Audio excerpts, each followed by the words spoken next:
আসসালামু আলাইকুম বন্ধুরা, কেমন আছেন? আশা করি ভালো আছেন। তো বাসায় একটা ছোটোখাটো মেহমান আসবে, এর জন্য রান্নাবান্না করার আয়োজন চলতেছিল। তো আমি কি করতেছিলাম, গোশটা একটু মশলা টশলা দিয়ে মেখে জুখে বসিয়ে দিব। এর জন্য আর কি গোশটা ম্যারিনেট করে নিচ্ছি। এলাচ, দারচিনি, হলুদ, মরিচ, গরুর মাংসর মশলা এগুলো দিয়ে ভালো করে মেখে এখন আমি চুলায় বসাই দিব। এই যে দেখুন, আমার পুরো মাখা টাখা শেষ। আমি অনেক ভালো করে মেখে তারপরে বসাবো। এর জন্য ভালো যেন স্মেল আসে আর খেতেও যেন খুবই মজা লাগে। এর জন্য আর গরু গোশত কার না পছন্দ, সবারই পছন্দ। তো এই তো গরু গোশতটা রান্না করতেছিলাম, তারপরে রান্না করব আরও অনেক কিছু।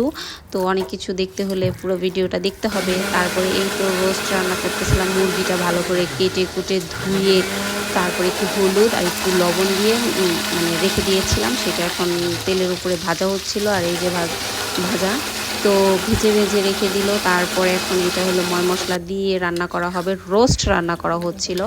তারপরে এই তো আমাদের বাসায় গেস্ট আসলে রোস্ট, গরু গোশত, পোলাও এগুলো রান্না করা হয়।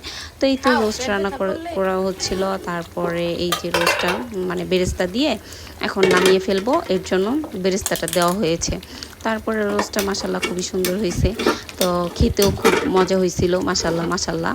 তারপরে এখন পোলাও রান্নার পালা। পোলাওটা রান্না করা শেষ, এখন বেরেস্তা দেওয়া হচ্ছে। পোলাও রান্না তো সবাই পারেন, এর জন্য আর দেখাইলাম না। তো রান্নার শেষেই দেখাই দিলাম। তো পোলাওটাও খুব ঘ্রাণ হয়েছিল, খুবই মজাদার হয়েছিল। আর তারপর একটু সেমাই রান্না করে নিলাম মেহমানের জন্য। তো এই সেমাইটা রান্না করতেছিলাম। আর লাচ্চা সেমাই খেতে তো সবারই পছন্দ। পাশাপাশি সালাদ ছিল, তারপরে ডিম ছিল, আর অনেক কিছু ছিল, কিন্তু ওগুলোর ভিডিও করতে পারি নাই কাজের ব্যস্ততার কারণে। তো আজকে এগুলোই রান্না করলাম। আর হলো এই যে একটু বাদাম দিয়ে দিলাম। তো আজকের ভিডিওটা এই পর্যন্তই। যদি ভালো লাগে লাইক কমেন্ট শেয়ার দিয়ে পাশে থাকবেন। আর আমার ভিডিওটা কেমন হয় অবশ্যই কমেন্ট করে জানাবেন।